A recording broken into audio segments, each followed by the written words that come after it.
Welcome to the Petty Corners Friday Night Live. This might actually be a regular thing. I don't know, but I was talking to Wes and Pono, and then we're like, "Hey, we'll just we'll just go live." So, welcome to the Petty Corner, Wes and Pono. Actually, welcome back to both of you. I had Wes on for your pre-fight interview, and then Pono, you joined us during the my live stream for the watch party, which was awesome. The Right. Fight Fin is in the building. What's up? I know this was like I only just posted about it today, so we'll see.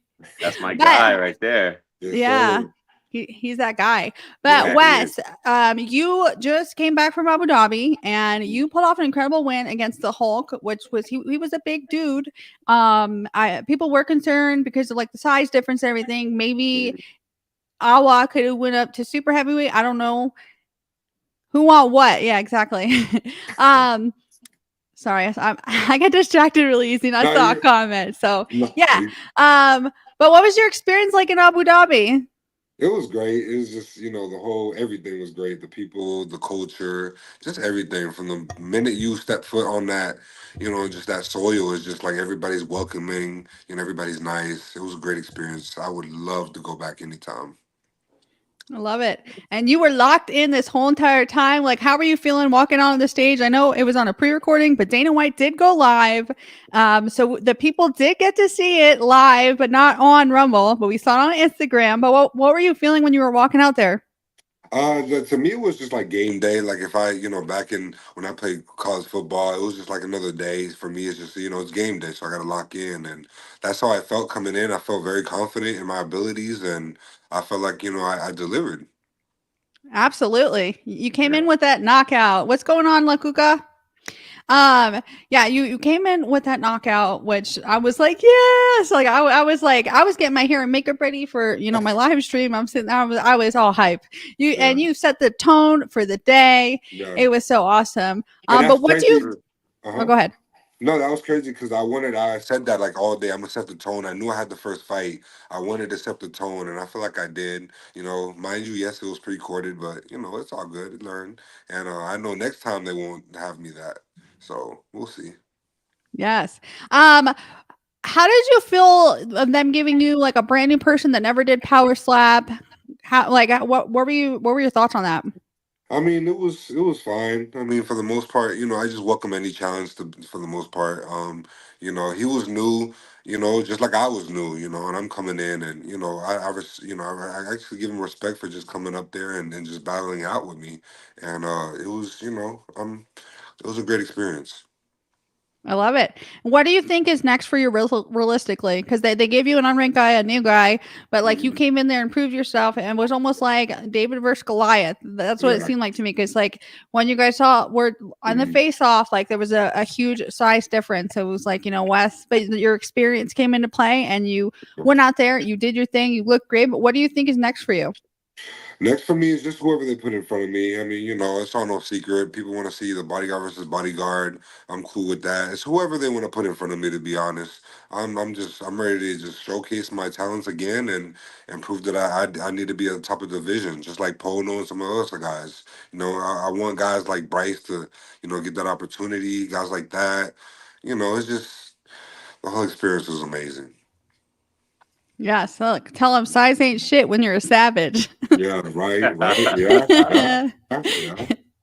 Pono, last time we saw you, you were on Road to the Title 3. So, I mean, hopefully we come see you, in the upcoming next shows. We didn't get to see you on the Power Slap 9 card, unfortunately. But how have you Mhm. been? What's your training like in this off season for you? How are you staying prepared for whatever comes your way next? Everything's been good. This life has been good. Family's been good. Just being, solid with everything that I'm doing, staying focused. Training's been real good too. It's been go to the gym 3, 4 times out of the week. A lot of neck training this time around. After battling Seekman, you can really tell that like the fight difference is in the defense. When you start Mhm. looking at your defensive posture, how you're standing there, how you're taking the hit, it's really how it's going to showcase who you are in this sport. If you can take a hit, if you can deliver a hit is a big part too, but the defense side is really big part of it too. So Yeah, a lot of people don't realize like that neck training that people talk about.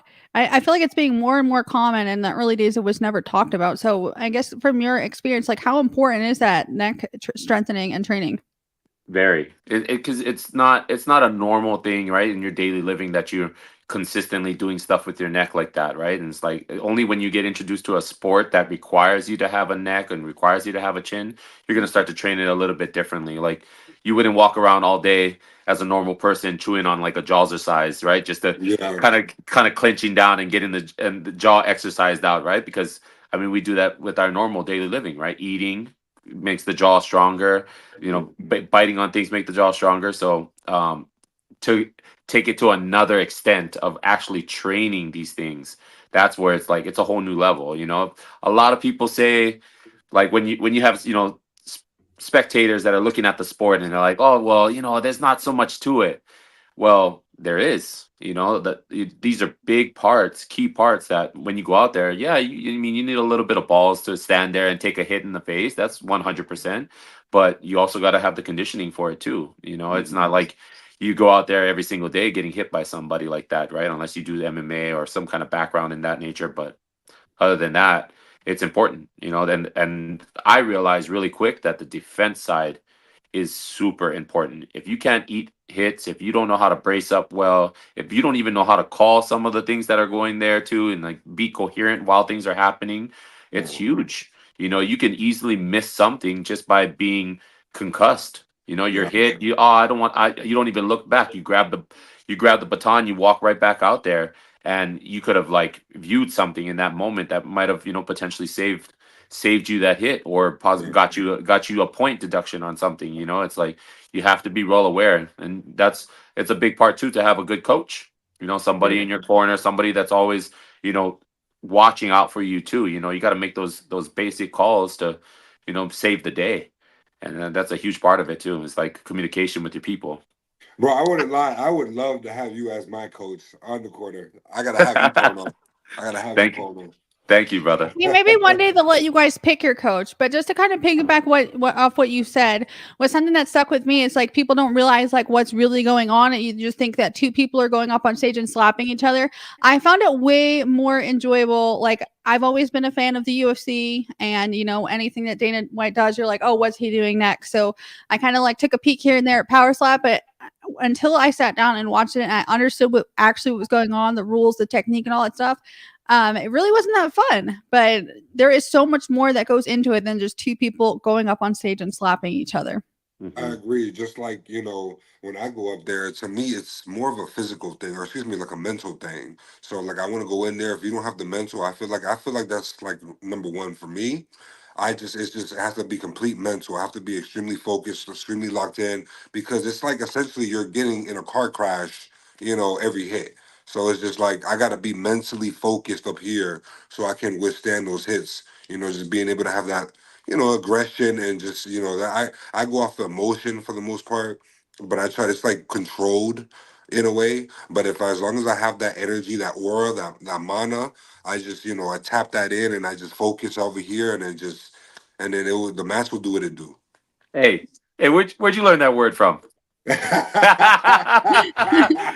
guy, he's just pulling Man, Hawaiian I think culture out as we I go think along, slowly just pulling Hey, out it's Hawaiian the culture. island culture because Dominican, That's Hawaiian. right. Yep, you come from Ireland too. I see it. That was a Yes, good one. sir. Yes, But we did sir. have I like a that. question over here that was early thoughts on Power Slap 10. I guess since we have the two heavyweights here, Damian DeBelvis, Dorian Perez, we will go over that one. What do you guys think? I guess, Wes, you go first. Man, I'm going for the bell for that one. Just I think he's Oh, gonna knock him out. you think Damian's going to knock Dorian out? Dorian Yeah, is tough, though. Mm-hmm. yeah, he is. He is. I'm not gonna count him out though. That's gonna be a good fight, to I be know it's so honest. hard. I that's a hard one in a way, but I really think the Bell's gonna win that one, and that's it's gonna be a good one. But don't sleep on the other guy. Don't sleep on him. Yes. And then what do you think of Pono? Okay, so here we go, right? Oof. I feel both of them are very strong. Dorian does know how to take a hit. He also knows how to deliver one. We saw it with James Stonier with that one slap takeout, right? And not to put him on blast or nothing, but that's, I mean, it's an example, right? And then you have to look at how the bell hits, I mean, he's got that one slap factor too, but I don't think that it goes one round. You know, No, I really feel like this thing will stretch out maybe 3 or 4, and then at that moment it's, you know, who's landing properly, and that really decides what's going to happen in that fight. I mean, I would have to give it to DeBell just because yeah. he does have the championship belt, and when you Mhm. hold gold like that, it does hold a little bit more weight when you're out there on the stage. Yeah. So I feel like it will go rounds, and because it's going to go rounds, it will go to DeBell just because of the fact that, you know, he is the champion. He's going to be delivering some pretty hard and nasty slaps. Dorian too. I mean, I've seen this guy crack people and just get more hype and more hype and more hype as it goes along. And it's like, even if he's fading, he's still getting hype. So they put a good match between Dorian and the Bell, Yes. and hopefully they, you know, it comes It out the way I just delivers. said it. 3 Yeah. rounds, 4 rounds. That's going to be a real highlight for Power Slap 10. Yes, I can't wait because it's veteran versus veteran, experience versus experience, and then I mean we haven't seen DeBell since May, so we're dying to see him back. But somebody asked, do you do the machine that boxers do with the weight thing on the thing that hangs on your head? So it's the thing that to do with their neck with the weight that hangs. Yeah. So it's the iron cage. That's part of it too. Yeah. So I mean, you can use it. It's okay, right? But you're thinking about like, okay, so I just bought this new thing, and I don't want to try to promote products, but I just bought this new thing it's called the Iron Neck. It has a full 360, so it has a swivel. It's a cradle that goes around your whole entire head, and it has a swivel that is adjustable, and it moves 360 degrees all the way around your head. So you can practice in different angles. With that iron cage, you're kind of, you know, limited to just kind of doing certain workouts forward, back, Mm, side to side. There's no real like you can twist like this, but you got to think about where the weight is. yeah. It's below you. So now it's only strengthening the backside of your neck because all the weight's below you and you're pulling up this way. So even if you pull this way, but if you have something that's more level and it's attached straight in front of your head, then that's going to work your neck a lot better. I mean, you're going to have more full range of motion. And that iron neck thing that was said to kind of like help with recovery, neck pain.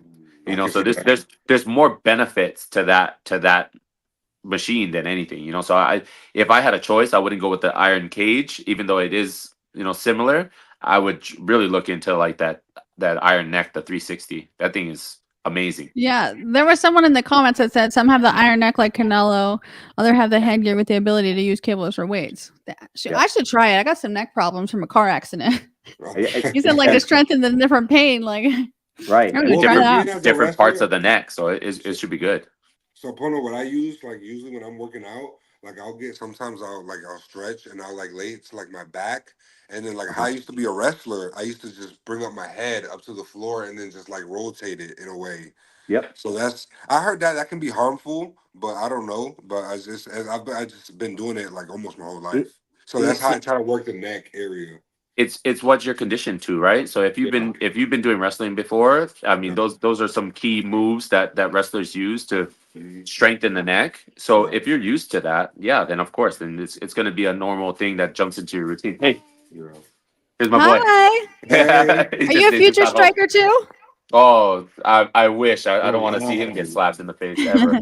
What's his name? Okay, a king. So, A king? someone asked King. who is Okay. the number one pound for pound in power slap. Woo. Who It might you? be a little early to like start making those. I mean, you can. I mean, right I guess yeah, as of you right could. now. I guess we'd have to say DeBell because he's the longest standing. Or no, it's either DeBell or Hawaiian are the longest standing champ right now, and they both have the I same amount of defenses I'm right now. saying the crazy Hawaiian first before anybody. Yeah, I would definitely say Cole. Just because he brings he's like the face. You know, he's been champion for a long time. So like you gotta respect it. He's the one that's taken this power slap to new heights. And like look at him, he's defended his belt. Either win, lose, or draw, he still has the belt. So much respect to the Yes. crazy Hawaiian for sure. And Like you Luca got said, he thinks for now it's Bell and closest to Crazy Wine. So we both said both That, those that's names. They both have good argument standpoints. Someone said they might think it's Amir. They think it's Amir. I love Amir. Hey, he. You know what? I have to give him an award for being the most like outgoing person in this sport. Like he does. He reaches out to at every extent to just do whatever he needs to make sure he gets that fight in, dude. And I Yes. I give him all the credit for that. But going back to like pound for pound, dude. You want to talk about like I mean we're talking about in different weight classes. You want to talk about somebody that has a chin? Look at Isaiah. Oh my God. Look And at okay. Isaiah And I Quiones, even tell man. him that like he's got that thick neck that it's just like can absorb That boy's a everything, and beast. he's got the power, and he's been doing things in the middleweight division since he stepped down from light heavyweight that people have not been able to do in that division. Like nobody's been able to knock Wesley Drain down, and he knocked him out. And same thing with John. Nobody's been able to knock him out, and he came in and knocked him out and took the belt. So I mean, he has a good argument for best pound for pound. I'm excited to see if they give him Brandon or Azael next. And those Hey, are two big tough kudos. competitions in the middleweight division. Yeah. Big kudos to those guys. And I tell you what, just like the Hawaiians are in a way taking over. I'm not gonna say taking over, but there's a lot of y'all. And just like you have the Hispanics too. You have Yeah, the Puerto yeah. Ricans. Yeah, Right, Puerto Ricans, right. Dominicans, some Mexicans in there. So it's like And we're Mexicans. representing. Yeah, that's what I'm saying. Yeah. Yeah, I mean, I just had to point on Puerto Rican because we had that little conversation the other day, and you're like, "Oh, I'm Dominican." Yeah, you're like all pro New York, everything, right? Yeah, I'm a New York Rican. I was born in New York, and I'm Puerto Rican. Oh man, see, I'm from Boston. You see the Boston Celtics, No, the boo! Patriots. Somebody get this guy out of here. I'm just kidding. Yeah, but Yeah. just Pono, back to the neck thing. The fight fan asked, "Is that the thing that Joe Rogan uses? The machine?" So I think so. I haven't seen him like using it. I've seen who else used that before? Somebody. You know what's crazy is somebody brought that I think to the season. It might even be Jinx. Because Really? I saw that on like one of the clips, or it might have been in like the UFC at the Apex at the PI that I saw on one of the clips. It had that full cradle where it had the 360 all the way around it, and I was surprised because when we went to train at the Apex, I just don't remember seeing that thing out. But then on one of the videos, it just reminded me like, oh yeah, okay, well there was like some kind of like head cradle thing that was there. But I'm pretty sure that Joe Rogan has used it before. I mean, this guy promotes everything. He's uses the jazzercise. He has a bunch of stuff for training. That Oh, guy he does use the jazzercise? He does. Yeah, Oh, wow. he does. Yeah, And he he said does it works. jujitsu. Like he's just a threat from every angle. Dude, you do not want to get kicked by Joe Rogan. No. This guy, especially like that spinning roundhouse. Oh my gosh. I seen that. He's different, bro. I seen him do what, like 100 something push-ups just on the spot, like I don't know if you've seen that video of him. You know that guy practices that spinning kick Uh-huh. a million times.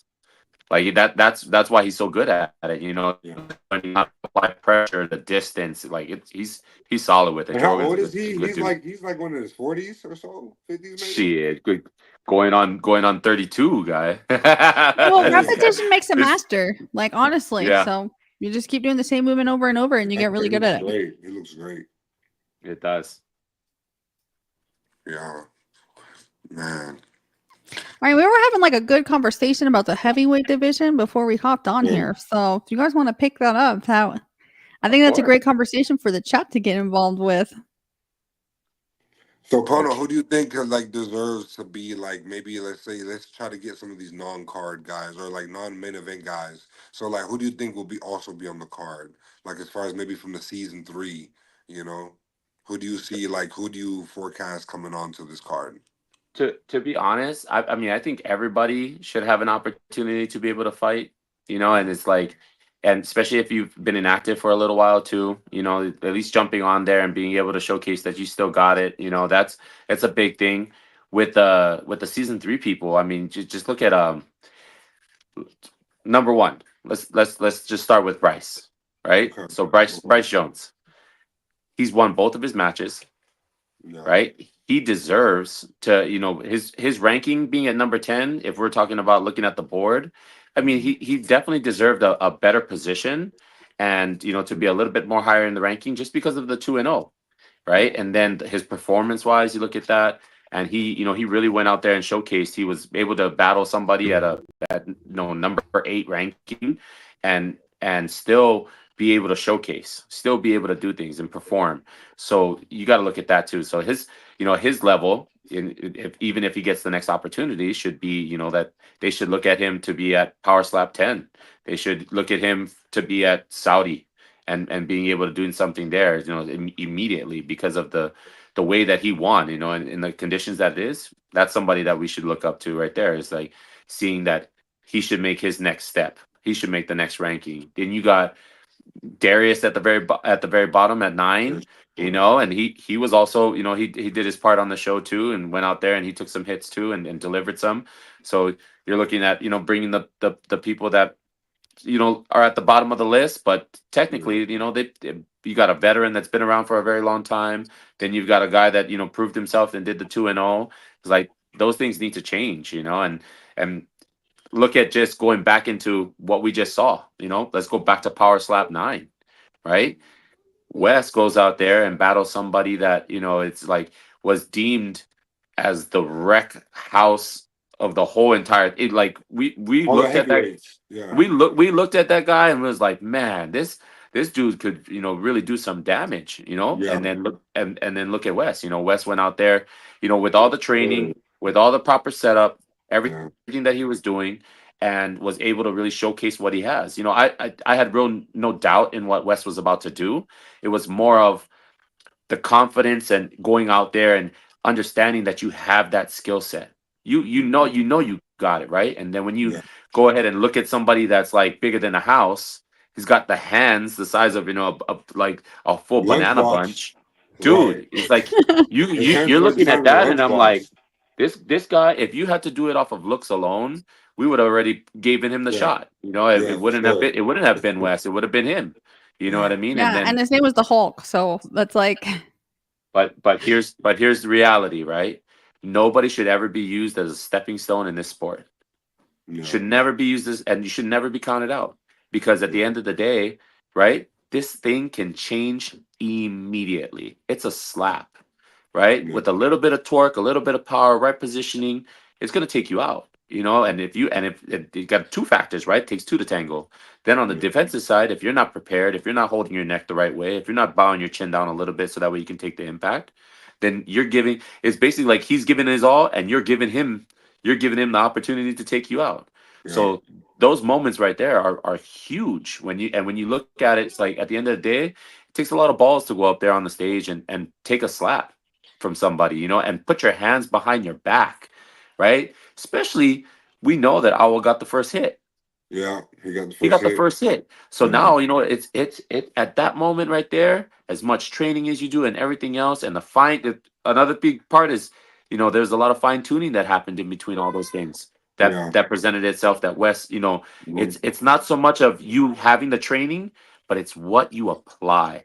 Exactly. And I was just about, not to cut you off, but I just Go ahead, was Wes. talking about, like, to me, I feel like you can be coached something, but if you don't apply it to your daily routine or something that you picked up that can be like, that can actually help you out. If you're not coachable and you don't do it, bro, it's just not going to work out. So I put my ego to the side and I was like, hey, Correct. you know what? Let me listen to a couple people that are telling me to fine tune me. And I took their advice, and look, it displayed, and I was proud of my performance. I was extremely proud of my performance because I was able to. If you go back to my James Heekman match, you can see my chin was like all the way out there. It was like I was giving him a freebie. I had like no defense, And now, like, if you look back at my match, you can actually see I'm a little bit more tight, a little better, and I took the hits easily. Like, it was like a feather to me. So just being able to be coachable and coming back for whatever, your next match, and just being able to be coachable, that I think that's extremely important, and I feel like I applied that, bro. Can I just go ahead? I agree with everything you're saying, but I just wanted to go back to one thing that Pono said before I completely forget about it. He said nobody should be used as a stepping stone in this sport. Can you clarify what you mean on that? So we know that, at this point, right, that Awa was, really looking to make a statement and jump in to the UFC, and that's huge. There was another fighter that, joined on the season 3, Jair. It's that he was going to make this his platform to be able to jump into the UFC. And those moments, as much as they train, as much as what they're doing, you got to think about it, that their eye is not on the prize. They're thinking about the next jump. Preach. They're thinking about going into the UFC and making that their real career. So you got to think about mentality, mindset, right? Thank you. Awa went out there and as strong as a horse, strong as an ox, has a big hand, did all those things. But I really honestly feel that his mindset wasn't there. His mental state wasn't there. He was looking at Wes as an opportunity to get to the UFC. And then to switch it right back and turn that real quick is the same thing about Wes. Wes, right, was thinking about how this guy was going to use him as a stepping stone. So his mindset went into, nah, that's not going to happen, because this is a different sport than MMA, right? A lot of MMA fighters won't go out there and take a slap in the face like how we do, right? They won't allow that to happen to them, because the opportunity to dodge, to duck, to move, to get out of the way makes more sense to somebody like that. They feel like it, and it's more of that chess match type stuff. Here, there's no chess match in this. There's no chess. It's literally, you hold the baton, I whack you. Okay, you did good. Now I switch, and then we do go again. And that's all it really is. So when I talk about that mindset, is that Wes was already prepared with all the things that he had, even before the fine tuning.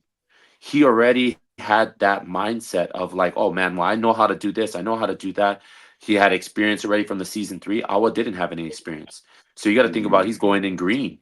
This guy, he has a little bit more experience. He knows what's going to happen. He knows how to take a slap. He knows how to deliver one, and in that motion. So when you look at it, all Wes had to do was really dial in his mindset to where he knew he was confident that he was going to win that battle. No. That's it. And when he goes out there, you can see it, right? He takes the first slap, goes through that, delivers one, was a little bit off, a little bit shy from what it is, but it's nothing that you can't correct. Correct. You can immediately correct that.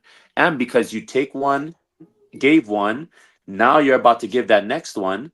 That one, that the effort has to be 100% Thanks. in. Yeah. You have to be 100% in, because if you're not, you're going to give him another opportunity to whack you. And that's not what we're all about. We're about trying to finish this very, very quick. So when you see that, you see that Wes's mindset changes. No. He's confident in what he's about to do.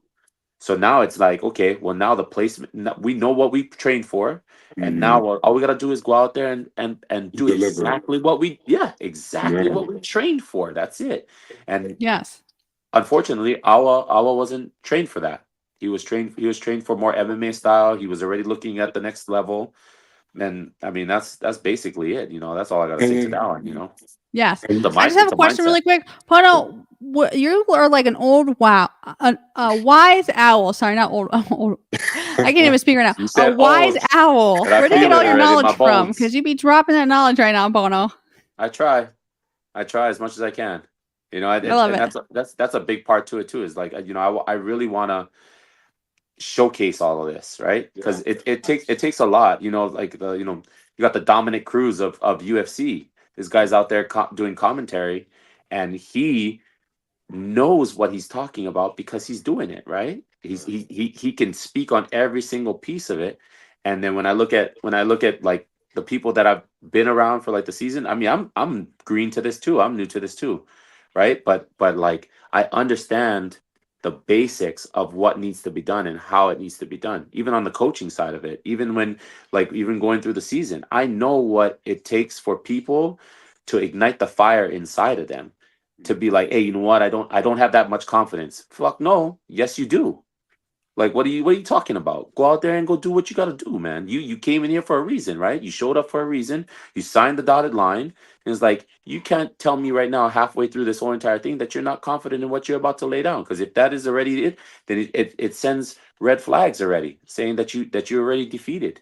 And that's not how this is about. We really go out there to showcase who we are, and really and show who we are on the inside too. It's like, that's why we get to be on the season and do all these things, is because it showcases our how we live and what we go through and all the things that have happened to us, and the reason why we here, all the ups, all the downs. It's like, it gets to that point where it's like, man, if it wasn't for being on this show or doing all these other things, is what would I be doing right now?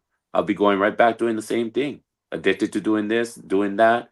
It just happens that way, and take it as a failure, but that's why you have to have that. It's the winning mindset. You got to dial that stuff in, because at the end of the day, you can be untrained, literally, like nothing. But as long as you have a winning mindset, you always try to figure out what you need to do to win. Mhm. That's the truth. It Love doesn't it. matter what it is. So that's how I feel. You just got to keep on going out there and put in the effort. There's no manifestation here. It's all hard work. It really is. Like, you can think about things, and you can put things into existence and all the other stuff, but at the end of the day, it's what you put in. It's all the hard work, all the effort, all those sleepless nights, all the training, all the things that you put together to build who you are as a person. Because at the end of the day, that's all we have. You know what I mean? There's nothing else. When we got into this world, it's our bodies, and when we leave this is all we got. So Hmm. you got to make it the best for what it is. Yeah. I do want to point out though too, because I do agree that nobody should use you as you like, how someone came in trying to use Wes as a stepping stone to get to the UFC. I will say there Mhm. there have been people in the past, and like Jewel, Rob, and Jackie all have verbally said, like, I'm coming in here because I want to go to the UFC. I'm just here to get in front of Dana. But they came in and then they fell in love with the sport and they changed their tune and they took it seriously. So there Mhm. is kind of where the mind shifts, I guess you could say. Mhm. But I guess as the competitor being on the other end of it, you're like, no, you're not going to use me. So I do get that as well. And I and can kind let of me see let me both sides.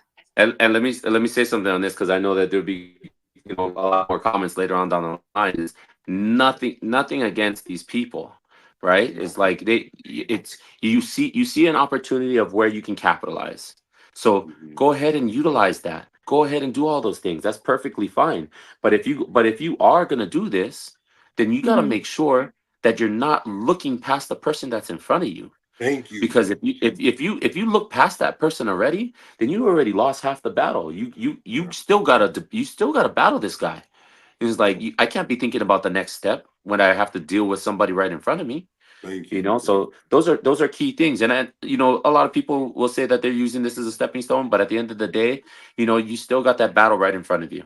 Yes. You're gonna train for that, and I can see how, like, Jewel, Reese, Jackie. Reese Archer, Yeah. I can see how, like, they, the transition comes back to where they take it a little bit more serious, and they go and they put out their effort to really doing what they're doing, because I mean, they might have been trained for this all their life, doing all this stuff in the MMA world, and it's like, that's good and that's great for them, and that's, I can only see good things from people like that, because all it does at the end of the day, it just shows that you're disciplined, that you're Mhm. disciplined, that you Yeah. you have consistency in your blood, that you can continue to go out there and showcase and show up, and really put your life on the line every single time. And it's like, but when we have a transition of sport, well, we just gotta adjust our way to what the sport is, so that way we understand what we gotta do to deliver. That's it. 100% agree. Love it. Yeah. I said Pono's just gonna be dropping knowledge bombs all Friday night because I was like, I do see what you're saying, but then you have a whole nother perspective too. So You gotta. You always have to have a look from both sides. It's just the yeah, way it and I is. and I love that. So, but yeah, Pono, what do you think is next for you? Because I asked Wes earlier, like, we saw you come off the show. You had that injury. How's your hand doing? An So update on all that. the hands recovering. We still got to go through all the physical therapy things. And just kind of stick to the the regimen. So it's going to be good in for the next coming battles. But something's in the works for Power Slap 10, and not to drop a lot of it out there, but it's there. Definitely going to be something to be out. Even if I wasn't competing on Power Slap 10, I would still show up and be there for support for all the fighters there and for everybody that's. I mean, in the very beginning, I didn't have like a real solid passion for Power Slap, and like it's really grown on me. And if I would have been introduced to this straight into a live event or straight into an undercard or anything else, it probably would have took away a lot of the love that I have for this now. Because the season is what really, really shaped me. And it's like Yeah. going there and being with all these people and then living in the house and experiencing how like different emotions and all these other things are going all over the place, and then seeing people of different caliber, people that in smaller weight divisions and mid divisions and heavyweight divisions, and like you get to do a full assessment of all the people who are there, and then outside of that, then you get to know people. So Yes. you get to talk to all these people, you get to build relationships with everybody, and it's like I think that was one of the biggest things for me being on season 3 is that I came in. I ain't gonna lie, right? The first couple days in the hotel, Yeah, I people remember was that. people was eyeing me out like crazy, and they thought I was like, oh man, they just sent this guy to demolish everybody. And was it? It I thought wasn't. you were scary. I was like, yo, Pono's like a big scary dude. But like It but always like you're like happens. a He gentle definitely had some giant, size on Yeah. him. But like but just going off looks, I'm like, oh, I don't want to mess with him. So everybody had that same idea while I was walking around in the hotel, and like to be honest, in the very beginning, I didn't want to jump out there because as much as you think I'm scary, it's like, dude, I'm just as You're like shy and just as nervous the as nicest anybody guy else. there. So Yeah. I'm tucked away hiding in my room the first Yeah. couple days, and I only come out to do my training and everything else outside. And then that's when obviously when everybody sees me and it's like, okay, like this dude's gonna be a tough guy to go against. You know what I mean? It's like, what weight class is he? Let's find out more information about all that stuff. But at the end of the day, outside of the competition wise, then when I start to talk to people and I get to understand people's stories and see why they're there and really like their true self of what's going on with them, dude, it's different. All this stuff goes out the door. You know what I mean? It's like being on season 3. Honestly, my main job shouldn't have been a power slapper. It should have been a therapist.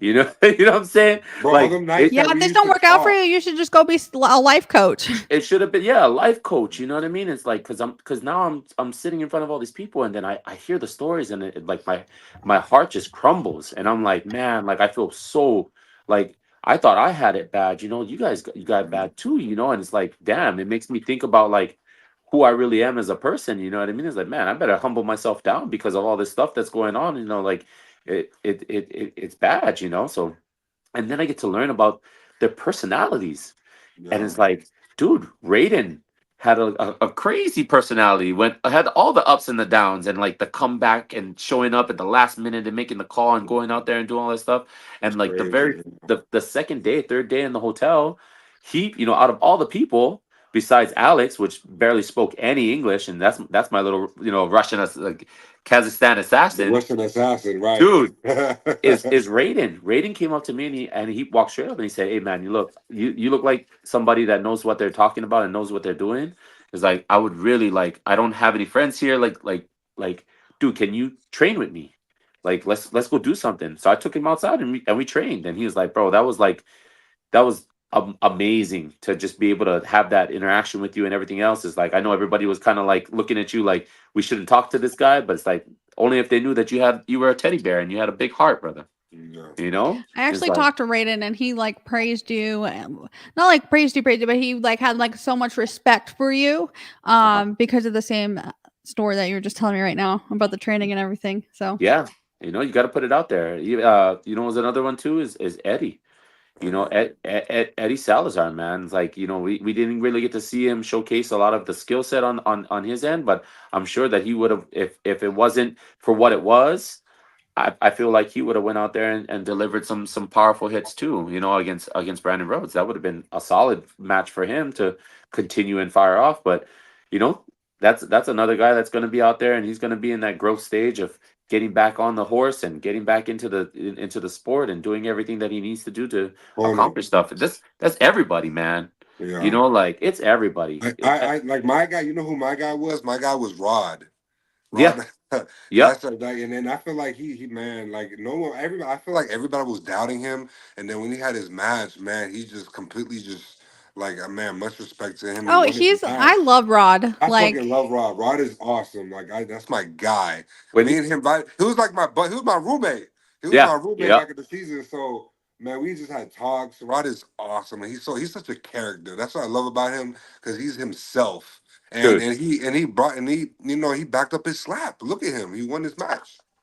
It's so underestimated. Underestimated. Yes. It was like when you go out there and you tell everybody that your training regimen consists of black and milds and 40s.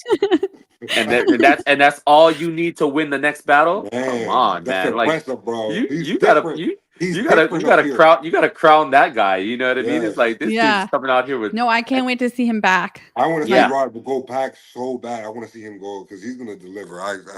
Don't. I feel like he's gonna be like the big sleeper, and I feel like he's gonna wake everybody up. Yeah. Yeah. Josh Newsom, I was thinking this too. Josh Newsom's going to be a sleeper. Oh yeah, for sure, for sure. What do you think about him, Pono? What? Josh? Yeah. Newsom? Oh, dude, he so same thing. Somebody you underestimate him and then he just showcases. hmm You know, and he comes from a military background. So Yeah. it's regimented in him to train to do all Yeah. these things, right? It's like it's already installed. You know, like he has to do those certain things because he's already learned like that for so long. So it's hard to shake somebody off of somebody that's got a routine like that. You know, it's like he knows what he was coming out there for, and all he needed was, I mean, I could imagine with him, he already has a solid slap. He already Yeah. can showcase that he can eat something, you know? So it's like I can only imagine if you tune him. If you do a little bit of here, a little bit of there, oh my Man, he's gonna be gosh, dude. lethal. He's gonna be lethal. He's gonna be a lethal person. I feel like that with everybody, to be honest. You know what I mean? It's like Yeah. all it takes is a little bit of fine tuning, a little bit of here and there to watch and to observe and learn from other Yeah. people and pick it doesn't have to where you take a whole new style on. Yeah. You just gotta pick up the little in between bits that you need. That's what it really is, and then take and follow through from there. You know, but go back to what we were talking about, right? Season 3, I can't like I want to sit here and pick but I would probably list every single person in the house, right? Because and doesn't matter what the color is, dude. Blue squad, black squad. I had conversation with every single person in there. It was very rare that we didn't sit down and have a conversation about their life, didn't have a conversation about what they're trying to accomplish and where they see themselves going. Like every single person, and I'm saying it like that because I don't want to leave nobody out. It's like I love every single person from the season 3. I love a lot of people from just the power slap community. contenders.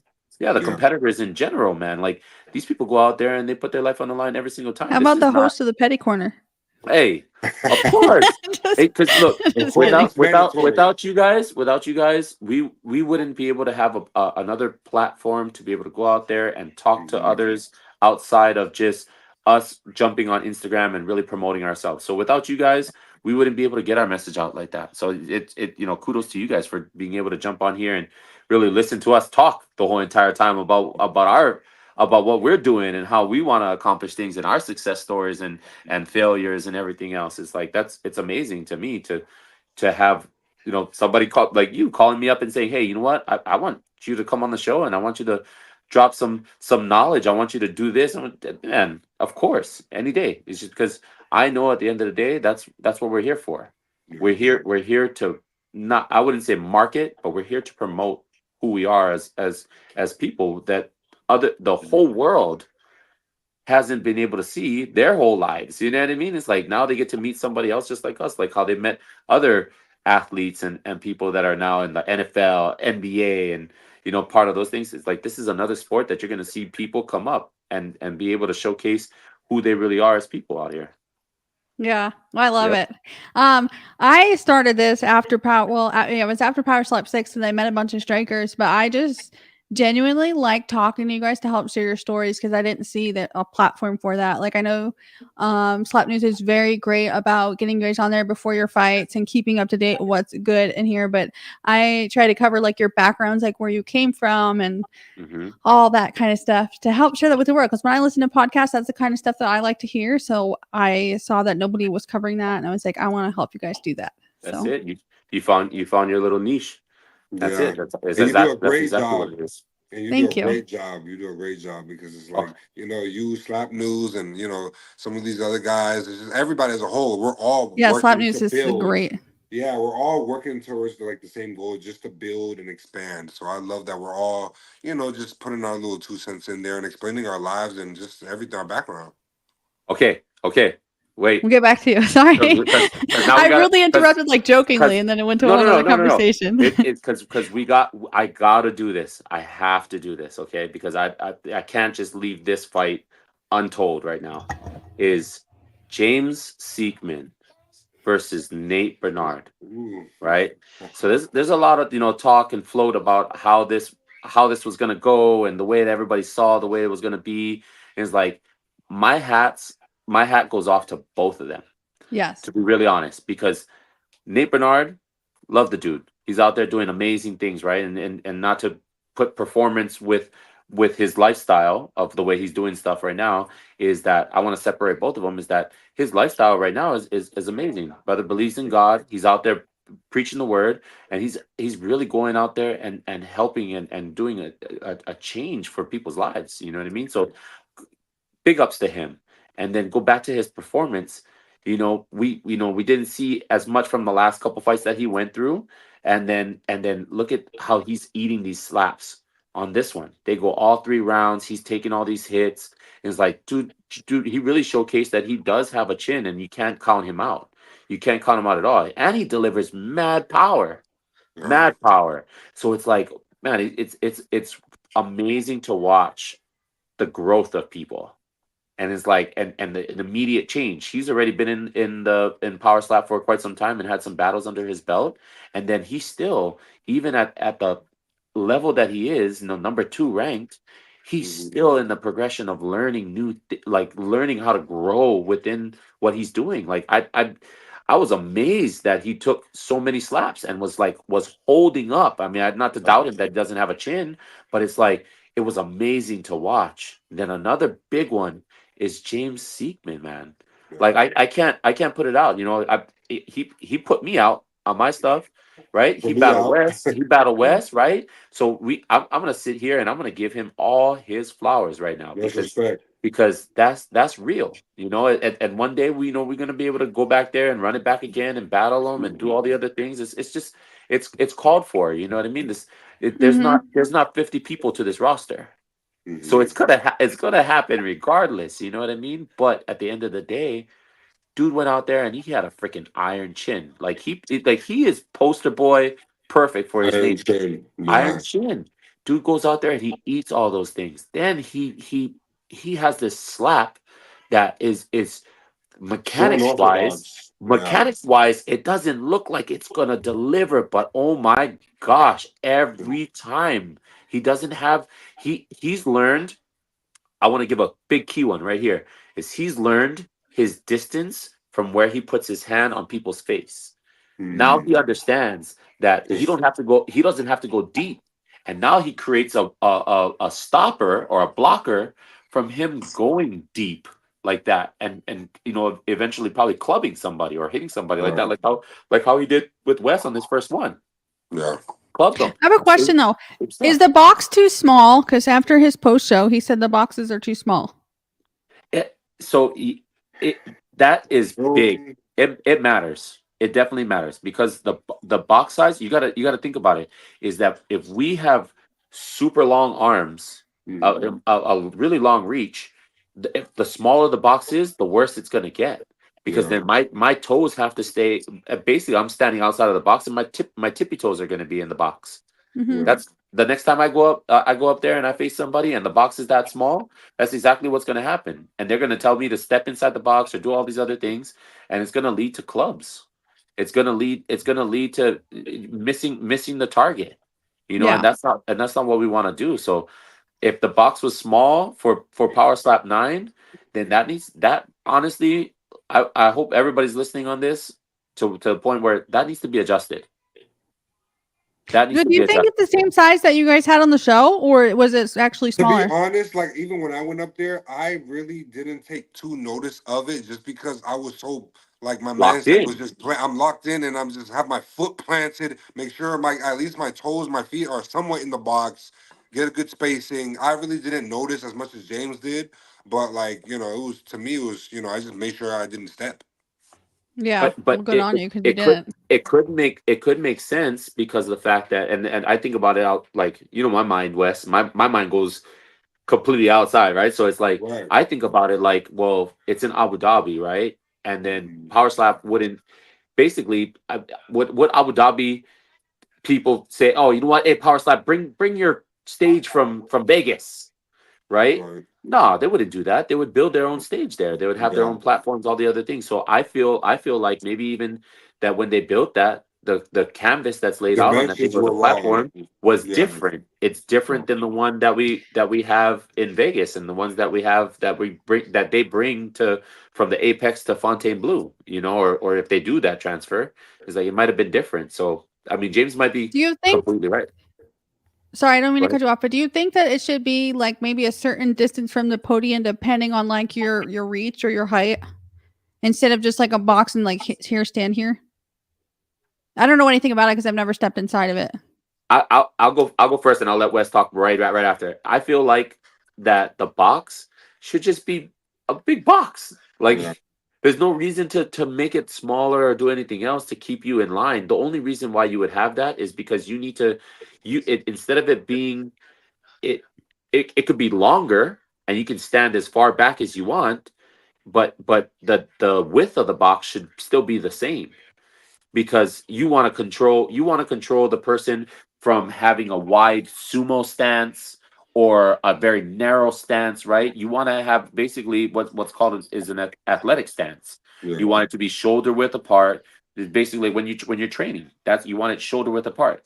So make the box width wise shoulder width apart, just enough for your feet to be able where you can control the person's foot. That way they don't step outside too far or they do a sumo like a sumo squat into it, like none of that stuff. But the box from front to back should be as long as you want it to be.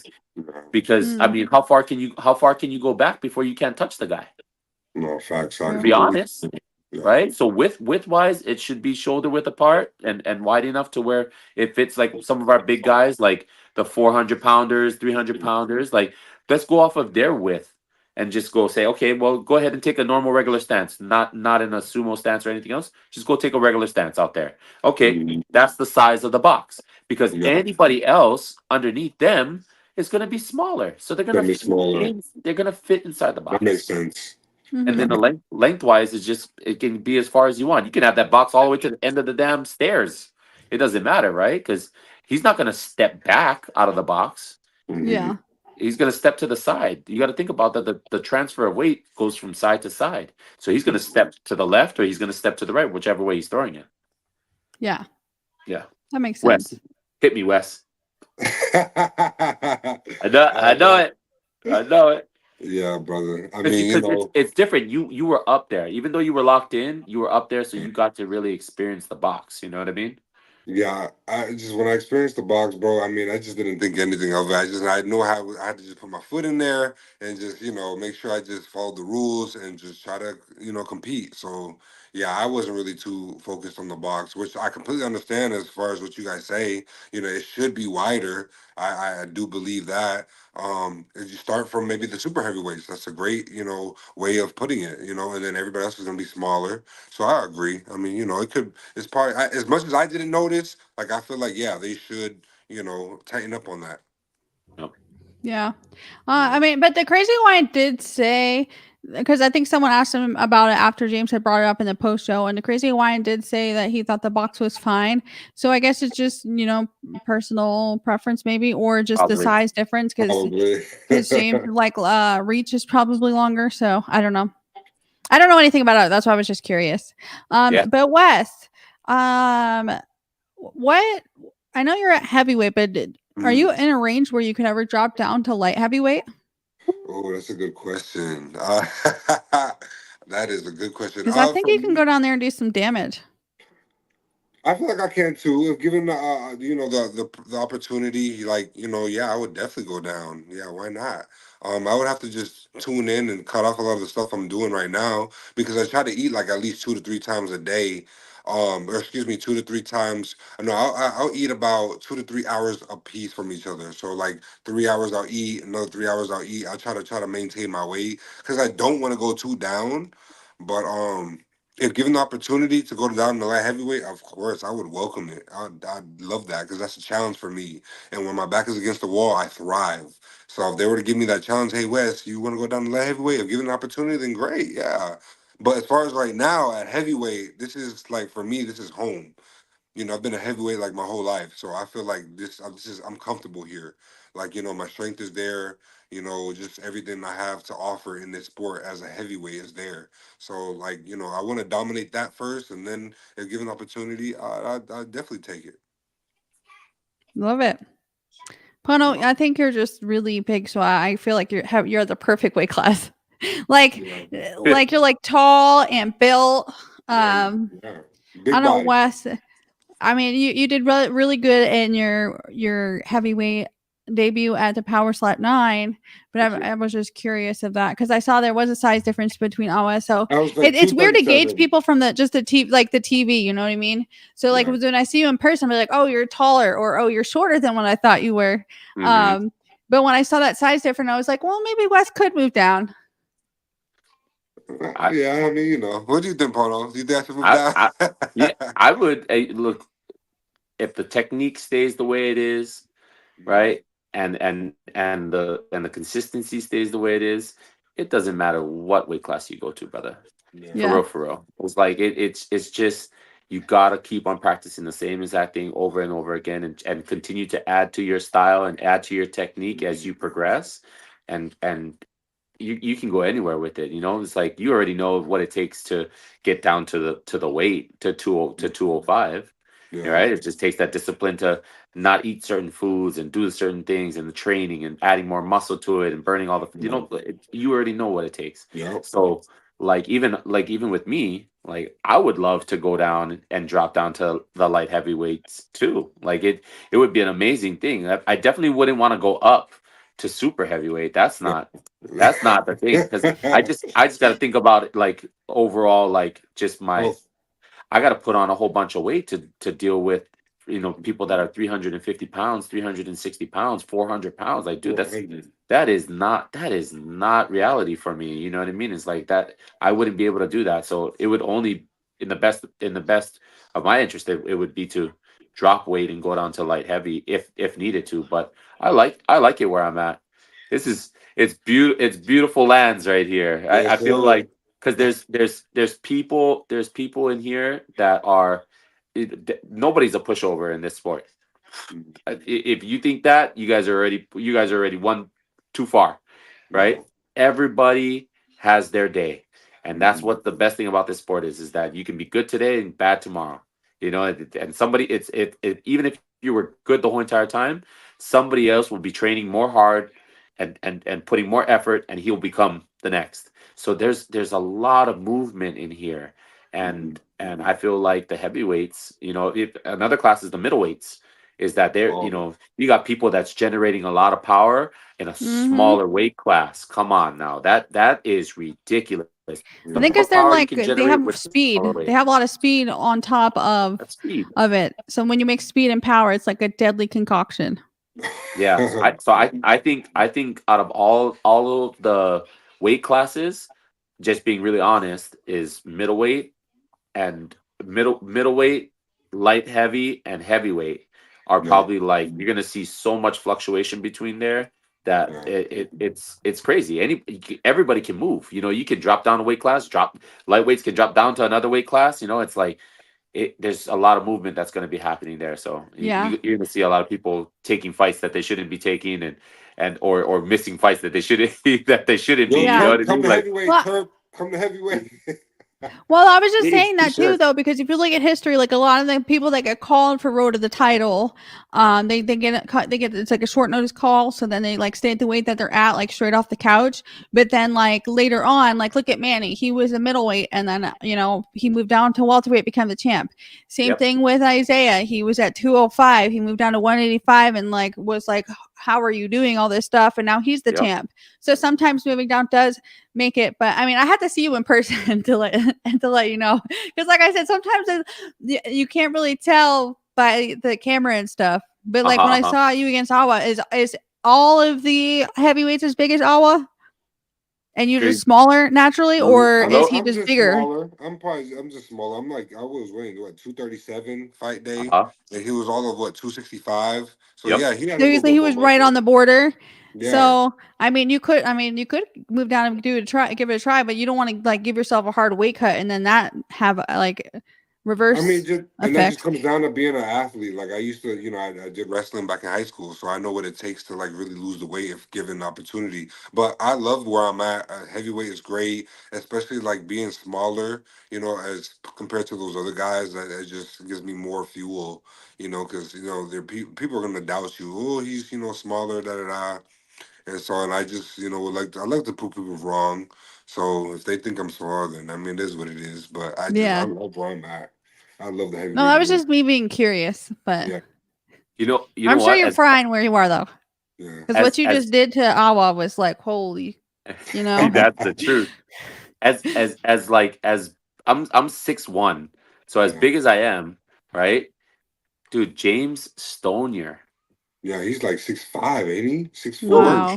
I felt like a midget to this guy. Yeah. I was Yeah, looking he's up and pretty I was tall. like, this guy is in my weight class. Oh, Yeah. I'm gonna have an issue. This dude's he's got the Shaq feel to him. He's just like he put his hand on your head like this and just kind of like, okay, boy. Like, dude, he's tall. And Yeah, he's tall. even Jinx, when I fought Yeah. Jinx, dude, you guys don't see it. Yeah. You guys don't see it on the thing, but that whole build up before, I knew. I just had. Remember, Wes? I told you. Yeah. I knew in my heart, in my soul, that was gonna be my matchup because at the last call, it was me and Wes and Yeah. Jinx and James Seekman. And James And Seekman, and when they announced Wes against Seekman, yeah. I looked and I said, "Oh my god!" I knew they was gonna put me up against Jinx because his background, his being a personal trainer, just understanding biomechanics. I was like, dude, this guy, he was probably like made for me. And then when I stood next to him, this dude was tall. Yeah. Oh man, you could only imagine what my mind was going through when I was like, dude, this guy's gonna cap me. He's got that like NBA basketball hand. You know what I mean? Like he's gonna cap me. And I was like, okay, you know what? I gotta get out of this mindset of like not being straightforward with myself. You know what I mean? I know what I got. I know what I can bring to the table. It was like, dude, okay, you're tall, but it's at the end of the day, it's the fight inside. You know what I mean? Who It's wants like, it more? Exactly. Who wants that's it right. more? When you go out on that stage, I'll be honest with you. It's not you versus another person. It's you versus you. Yeah. To be really honest, it's you versus you out there on that stage. Because if you already put self-doubt in yourself, if you already have some kind of feeling like it was going to go sideways, you've already been defeated. You know what I mean? You gotta have a very strong mind out there. It's as much mental as it is physical. It really is. And that's why I explained, like, it's the mental for me. So, it's the mental for me, and then it's the technique right after that. Because I already know I can deliver the strength and the speed and all that good stuff. But it's just the mentality is me. If I just lock in and just dial in and just, I know I'm confident, I'm going to just go ahead and just do and deliver, bro. That's it. Yep. You need to get shirts made that say lock in. Yeah. Huh? Yeah, you need to get shirts that say like lock in, and then like the boom on it or something. It's on the way. It's on the way. Hell yeah. It's just like, and that's to me, it's like more of like it's not just saying that. There's some real big meaning behind that. So it's just like you can be locked in everything you do, your daily life. You can be locked in, taking your kids to school. What can you do better than what you did yesterday? You got to lock in. You got to find that thing to lock in. So that's what I use for like my mentality, just in everything I do. I try to apply that in everything I do, even if there's like a thought or something in there, and I just like lock in, like what I'm saying, and that's just how I approach life, just lock in and everything, and it's worked so well for me. Whether it be business wise, whether it be just networking and just locking in and just staying true to yourself. That's And it. that's my whole thing, bro. Is just I try to carry that mentality every day and everywhere I go. And then when I'm locked in, and then it's me versus whoever that person is on the stage, you already know I'm locked in. I love it. Before we get out of here, I just want to ask you guys, do you have anything new and exciting coming up You probably that you want to first. share with I the got you fans or any first. No, sponsors that's that you you, want to Wes. shout out or You go, anything? you go ahead, Wes. Well, I mean, for me, it's just it's staying close and still working and doing these NFL gigs and whatnot. So I got invited to a couple games and stuff like that. And a lot of these guys are some Power Slap supporters. So they just can't wait to just make it to the event. So once we have we have Vegas coming up. Hopefully Miami. We have Texas in the future. You'll see some big names over there popping up. So I can guarantee that myself. Just being able to give like a whole new audience, and someone just to try out Power Slap then, because I feel like that live event, man, there's nothing for like It's so different. it's a whole experience. So I wanna all my guys, they're like so intrigued on my NFL clients, so they can't wait to go to those events, and I'm excited to bring that to them because they're new fans now, so it's great and I love it. Yeah. But just And being able Pono, to you bring have people. anything new, exciting you want to share with the fans, like Hey, merch or but life coaching that you're doing, or hey, I ain't sponsors or worried about. anything? I am worried about new merch, no nothing like that. Okay, look, I got two things, two big things right now. Right, is that I want to talk about the whole referees Mm, making the judgments. You know what I mean? It's like we really start as the sport progresses, we really need to start looking at how we are able to control some of that out on the stage, because you need to start making you guys calls for real, for real. It's like when you start seeing stuff out there, it's getting to the point where you see some bad calls, you see some flinching, you see some of this, some of that, and it's like, and then it's missed opportunities, right? When you're out there, you got to be able to make that call for yourself. Coaches got to be out there looking for that too, and we really got to stop. I've seen it so many times with the crazy Hawaiian. It's like he will stop and he'll watch, and he'll watch his video back, and he'll be like, okay, that was a good call, that was a bad call. You know what I mean? Even if you don't get the call that you want, at least try to be able to still be present out there and make those calls the way it is. And it's not this is not new news, but I definitely would like to see more of that stuff. And I didn't want to leave the interview or the podcast without having that being said, is that needs to happen for real, for real. It's like we need to see better calls out there. We need people to really analyze and look at the cameras, because we can tell what's a flinch and what's not. And by as many times as we go out there and we get slashed in the face, we understand what a flinch looks like and what doesn't. And it possibly, not to put nobody on blast, but it's like it gives people the opportunity to be able to have that chance.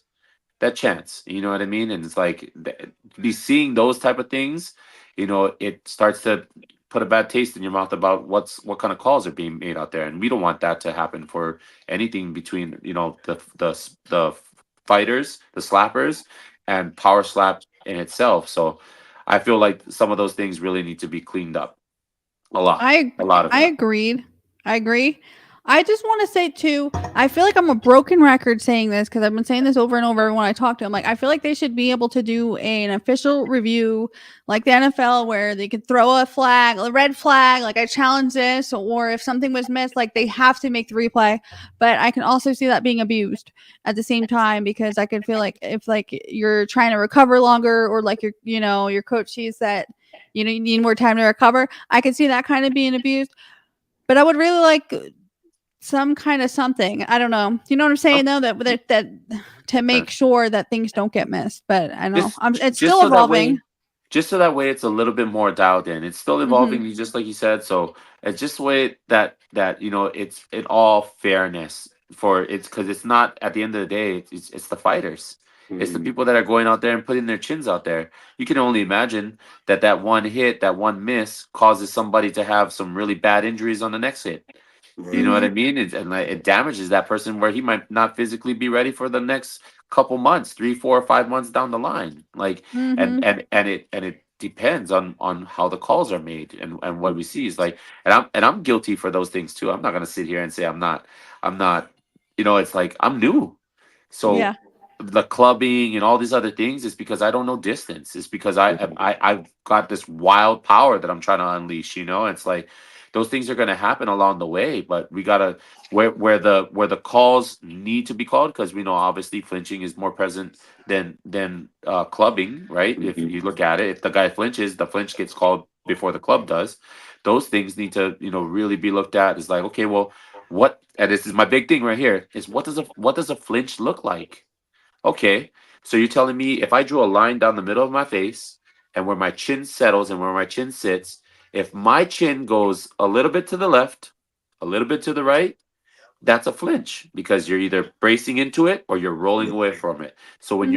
when your chin loses position, whether going left to right or up and down, if I pull away like this or I go down like this, that should be still considered a flinch.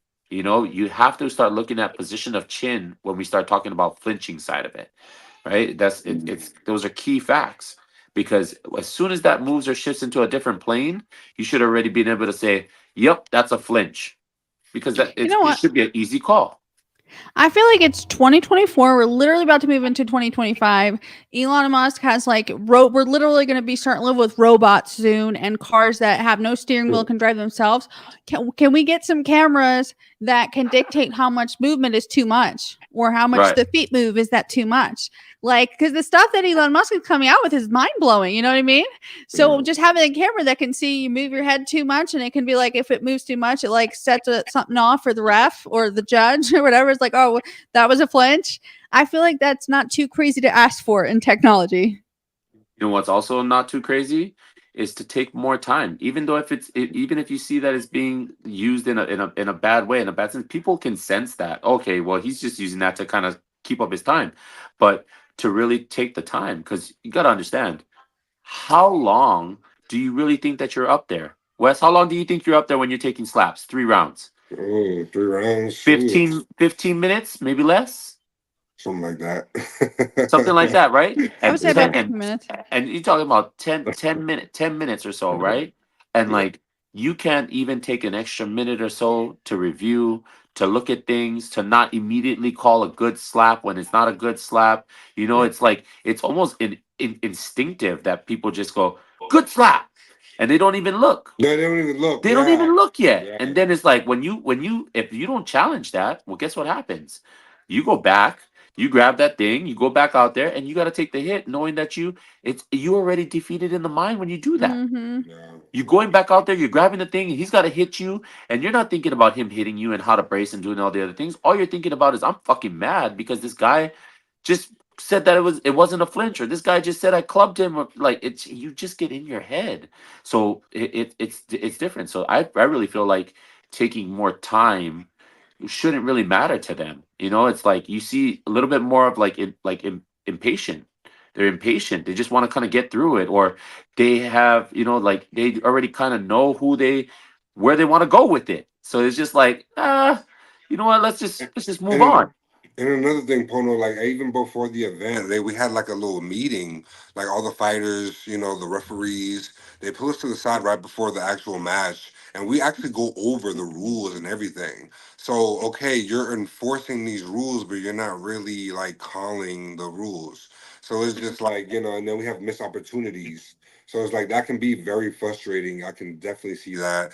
So like yes, I feel like we're still in the beginning stages. We're still all growing, and that just comes with it. It sucks, yeah, but we just hope that they can just be better at that. Come Power Stop 10 and beyond. The faster they fix it, the better the sport looks. I That's the completely thing. We agree. can we can stretch this out over power slap to power slap 20, and things Yeah, won't still be fixed. You know what I mean? But the yeah. faster you fix it, the better the performances look. It Yes. doesn't look sloppy. It doesn't look ugly. People are not doing certain things. Like it's like if you're raced on time, then you're already broken in your thoughts. You're thinking about how we can speed this up. Like no, this guy's out there about to risk his chin. Potentially he can get knocked out and be done. Be done. Please take a minute or two just to adjust and look at some stuff. You know what I mean? Take 30 seconds. So what? He gets to rest for 30 seconds. It doesn't matter. Because at the end of the day, when he goes back out there, guess what old boy is doing on the opposite side? He's already thinking about how he's gonna hit that button. So it doesn't really matter if you get an extra 20, 30 seconds. Because there should be nothing on time because old boy should already be prepared to deliver the way he was gonna deliver no matter what. If he had a whole minute or a whole hour. He should be ready to deliver. So that's one.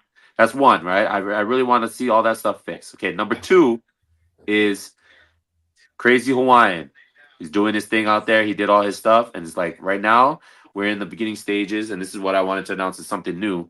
Is that we're in the beginning stages of looking how to better the sport. That's all and I'll leave it at that, right? I don't want to dive deep into any certain things or certain parts or what we're trying to fix in any way, but we're just trying to make this sport a lot better than what it already is, and to progress to be able to become that performance stage for everybody, for the new people, for the older people that already been in there for a long time, the veterans have been there, and for everybody that's underneath the mid that's trying to get into something like this, right? We're gonna have seasons gonna be coming up pretty soon. There's gonna be you already think that too. So there's gonna be all that time to be able to train all these people the right way.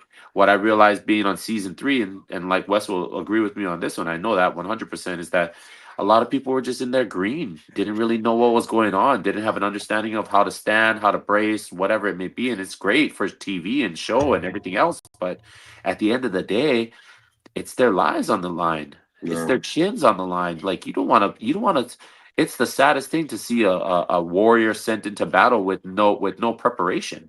And people's careers. Bad calls can ruin people's careers. We've seen it in the UFC. There's like bad decisions and stuff that we're supposed to go the other way, and it kind of was like career ending for somebody, or it hurt the money for the next fight and all that kind of stuff. But I would love to see official reviews like in New York. Like how they do, not New York, but I guess Las Vegas, but in the NFL, they do official reviews in New York. So, if there was something where it's an unbiased place, someone who knows the rules specifically, and they can make that final call instead of people that are right there. So that was the big thing too, is that like we want to that's my brother right there.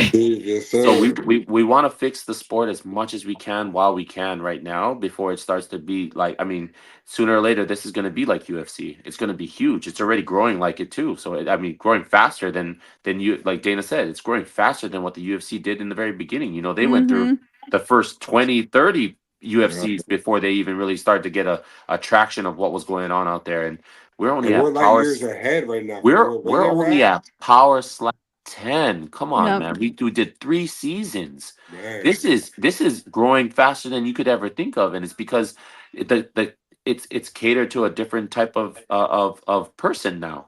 Now the normal regular person off the street can become a slap fighter. It doesn't require a lot of that background and training and everything else, especially when you look at the seasons.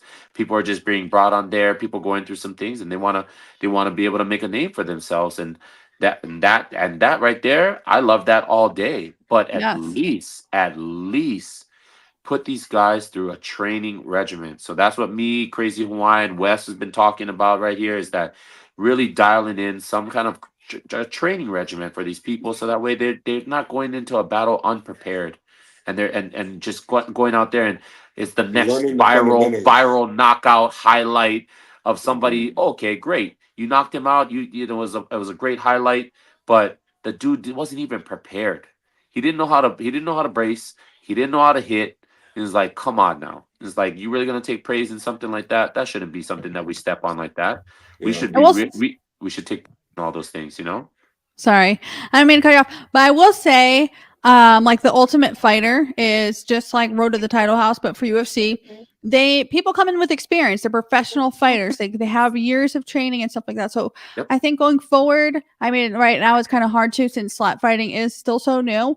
But eventually, we're gonna start seeing those smaller leagues like the LFA for the UFC. We're gonna like Charles Johnson is starting a or not a power slap league. He's starting a slap league. We're gonna start seeing those smaller leagues, and then that's where people will be able to get experience before they get into the house. So when they do get into the house to try to get a contract, there's going to be less fouls and more experience.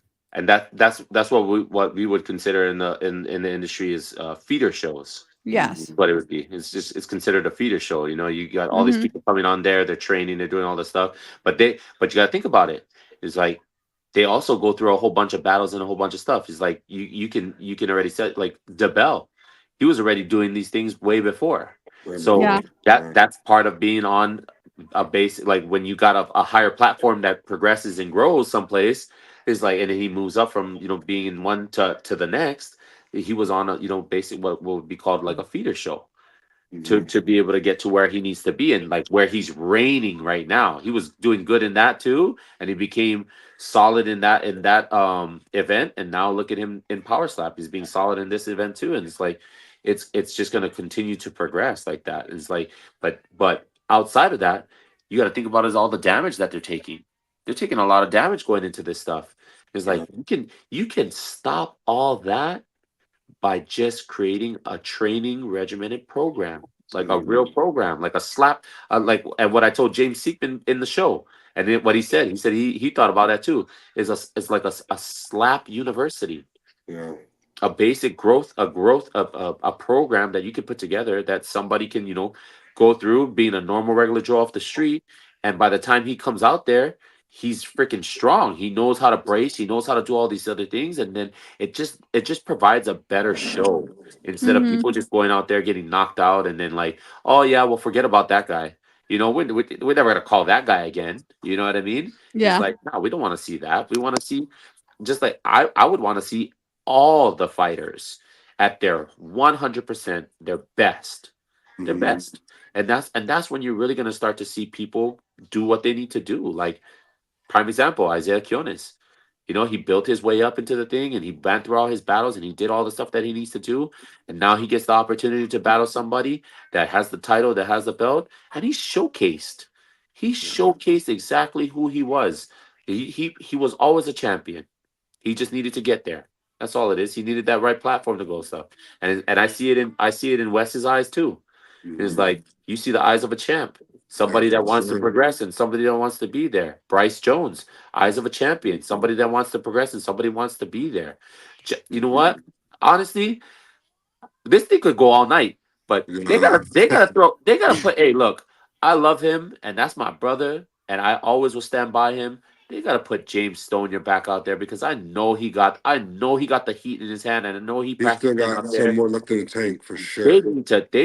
He's got a lot in the tank and a lot of aggression that needs to get out, and that's what they need to do. And when they do that kind of stuff, that's what's gonna change the dynamics of how things go.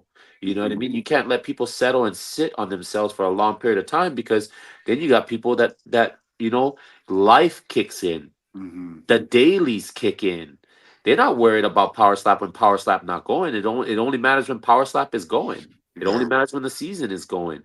So you're not going to have a conditioned fighter that's ready all year round unless they're disciplined and consistent.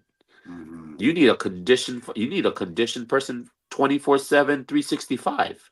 You know what though? Take on any battle. I will say, you guys are professionals, right? You guys are under contract. You're fighting for a big promotion, slapping whatever match bouts you want to call it for a big promotion. Slap bouts. Yeah, slap bouts, slap matches, events, slap fighting, slap boxing, whatever you want to call it. You're professional athletes. Look at the UFC. Look at Dan Ige. That how he took a fight on 4 hours notice. Like, if you have that championship mindset, like you should stay ready for any time, any place, anywhere. You never know when it's going to get the call. Look at, for instance, how the fight with Dakota and Josh fell out, and they called 2 people, and those people were not ready. Granted, it wasn't like physically wise; it was passport wise. But at the same time, we kind of knew that where it was going to be. So everyone should go out there and get their passports, be ready for those calls. But you should always be physically ready, kind of stay in the weight range where you can drop healthy enough in that certain amount of time for a short notice. You should still be consistently training your own. I completely agree, Patty. You have a valid point there. I think you should always stay ready no matter what. Just when you get that call, you got to go. It's go time. Mm-hmm. Yep. I agree. I agree with that too. But at the end of the day, we also know the truth. Yeah. And the truth is that not a lot of people stay 100% all year round ready. Yeah, I mean, Yeah. I don't mind to say that. I'm just a girl who sits here and talks. But it like you gotta think about it, it's like these people aren't MMA fighters that are doing that consistently. I mean, we have a mix between people that do this and then do MMA, and those guys are going to be a little bit more disciplined and more consistent because they get to jump in between. But what needs to start happening is that Power Slap needs to have more events. I think they will. It's starting to grow. I think they will. But I know you say we're not these UFC fighters, we're not this, we're not that, but it is still a professional sport, and you guys still trying to prove that to the world. So you guys need to act like it. And that's not me like talking down on anybody. I'm just saying, like, as a competitor and an athlete, that you should be like that. And I know there's people that are not going to be like that all the time, but the ones who take it serious will be. True. I completely agree. That's just my little petty take. I hope no one feels any type of way. Like I wasn't coming at anybody. I was just. No, but that's just oh, no way. You're being honest. You're being. It's honest. just facts. Yep. It's You just. true, yeah. Yeah. Well. I like it. Well, I definitely enjoyed this, guys. I need to go eat dinner. I know it's late. But I definitely enjoyed it. I definitely need to have both you guys back here for a regular Petty Corner episode. And you know what? You guys might have started a new trend. We might have to do like Friday Night Live from the Petty Corner. Yeah, right. There we go. It's all about growing and what we can do to just grow everybody, and that's all I'm for. So yeah. if you ever need an interview, any of me, hopefully I can get some of my clients on here one day. Who knows, But it's just being able to just grow. I want you to grow. I want your podcast views to grow up. I want, Pono and his followers to keep going up. I want everybody to win. That's what it's all about. I'm only here for you guys. Like, I truly, genuinely just love sharing your stories and talking to you guys. So, why does that sound? Thank you. Yeah. Thank you. Sorry, something came through the sound. But yes, I'll be talking to you guys soon. And whether you guys are on the card or not, hope to see you guys in Vegas because I'm gonna be there. I'll be there. Yep, that's gonna be awesome. Yeah, I'll definitely be there. All right, we'll talk to you guys soon. Stay petty, bitches. All right, Wes. All right, guys. Love y'all. Appreciate y'all. Bye.